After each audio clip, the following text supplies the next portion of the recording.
करेगा। ये सबके लिए, इनफैक्ट टीचर्स के लिए भी, बच्चों के लिए भी, कि हमने आपके खाते में ना 50,000 रुपये डाल दिए हैं, वो 5,000 डालने थे, आप 45,000 प्लीज़ वापस कर दीजिए, गलती से हमने डाल दिए हैं। आप देखेंगे भी नहीं कि उसने डाले हैं या नहीं डाले हैं। वो एक फेक सा मैसेज आपको आ जाएगा जिसमें फेक लिखा होगा कि this amount has been credited to you, ये आएगा ये मैसेज, बट वो मैसेज फेक है। तो किसी के भी कहने पे कि ये आप पैसे वापस कर दीजिए, ये नहीं करना है। उसके अलावा आपके पास यूपीआई से रिलेटेड स्कैम्स हैं, जो यूपीआई पे मैसेज आ जाएगा कि this much amount has been credited, और फिर वो पिन डालने के लिए बोलेगा। जब भी पैसा क्रेडिट हो रहा है तब थोड़ी आपको कोई पिन डालने की ज़रूरत है, बट आप जल्दी जल्दी में कई बार क्या करते हैं, पिन डाल देते हैं। या आपको वो फ़ोन करेंगे कि आपके कोई घर वाला एक्सीडेंट हो गया है, हम हॉस्पिटल में हैं, आप पैसे ट्रांसफ़र कर दीजिए। साइबर क्राइम का मेन फोकस रहता है फेयर और ग्रीड, दो चीज़ों पे ये साइबर हमारे जो क्रिमिनल्स हैं ये काम करते हैं।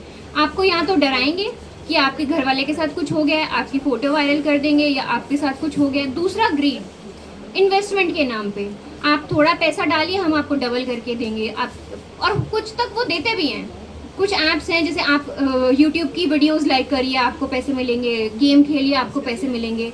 एक दो दिन वो देगा, बट जैसे जैसे आप इन्वेस्ट करते जाएंगे और फिर वो गायब, वो सारे पैसे आपके जो हैं वो फ्रॉड में यूज़ हो चुके हैं, वो कभी नहीं वापस मिलने वाले हैं। तो ये सारी चीज़ें हैं जिनसे आपको बचना है। उसके अलावा डिजिटल अरेस्ट के केसेस हमारे पास आ रहे हैं बहुत ज़्यादा, जिसमें कोई आपको कॉल करता है और वो कहेगा कि आपका एयरपोर्ट पे पैकेज जो है वो उसमें कुछ ड्रग्स मिले हैं और आपको तो अब हम अरेस्ट करेंगे।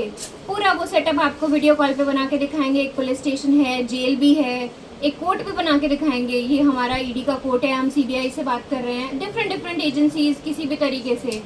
और आपको पूरा टाइम उस पर रहने के लिए बोलेंगे कि आप वीडियो कॉल पर ही रहिए, वो आप डिजिटल अरेस्ट है, अगर आपने कॉल काटी तो हम आपको अरेस्ट कर लेंगे। अब यहाँ वो फियर फैक्टर यूज़ कर रहे हैं कि आपको डर लग रहा है कि कुछ है तो नहीं, जबकि आपने कोई ऑर्डर ही नहीं किया है package. Most of the cases में किसी ने कोई पैकेज बाहर से, कोई किसी का कस्टम से कुछ नहीं आ रहा होता है, बट स्टिल इंसान इतना डर जाता है अरेस्ट के नाम पे कि वो उसको सारे पैसे ट्रांसफ़र करना शुरू कर देता है। तो ये चीज़ एकदम क्लियरली आप अपने दिमाग में बैठा लें कि डिजिटल अरेस्ट जैसी कोई भी चीज़ नहीं होती है। यदि पुलिस को अरेस्ट करना होगा तो वो घर आते हैं, आपके घर वालों को इन्फॉर्म करते हैं कि हम इसको अरेस्ट कर रहे हैं। आपके बाकायदा घर में इन्फॉर्मेशन भी जाती है अगर आपको बाहर से भी अरेस्ट किसी ने किया है किसी भी जुर्म में तो।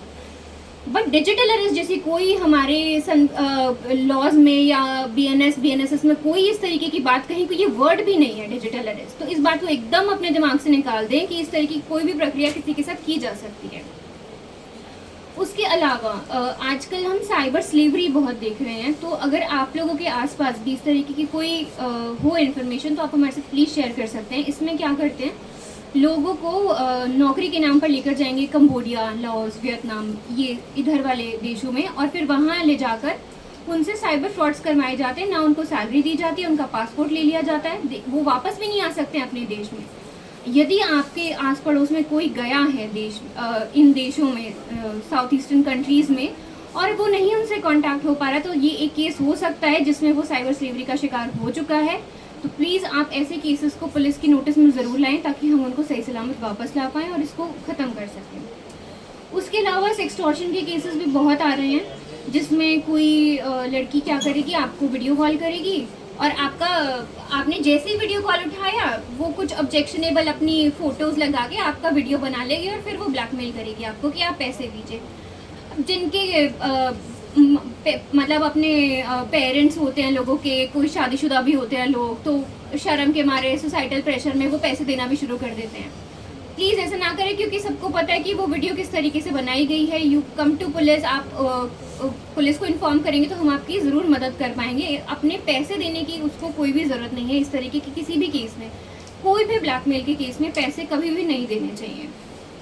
उसके अलावा हम, अब ये तो हो गई फ्रॉड्स जो हो रहे हैं, अब बच कैसे सकते हैं या हो जाए तो क्या करना है। आपने सबसे पहले 1930 पे कॉल करना है, क्योंकि जैसे ही आपके साथ यदि कुछ हो गया, आपको पता चल गया कि पैसे कट गए हैं, किसी भी तरीके से कटे हैं, कुछ आपने ट्रांसफ़र ही कर दिया, 1930 पे आप जैसे ही कॉल करोगे वो अकाउंट जो है वो ब्लॉक हो जाता है।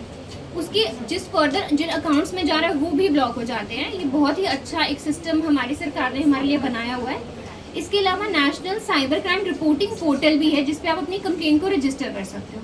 वो सारी कंप्लेंट्स हमारे पास ऑनलाइन आ जाती हैं, आपको फिर हम डिटेल्स के लिए बुला लेते हैं और आपका पूरा जो है मदद करने की हम कोशिश करते हैं।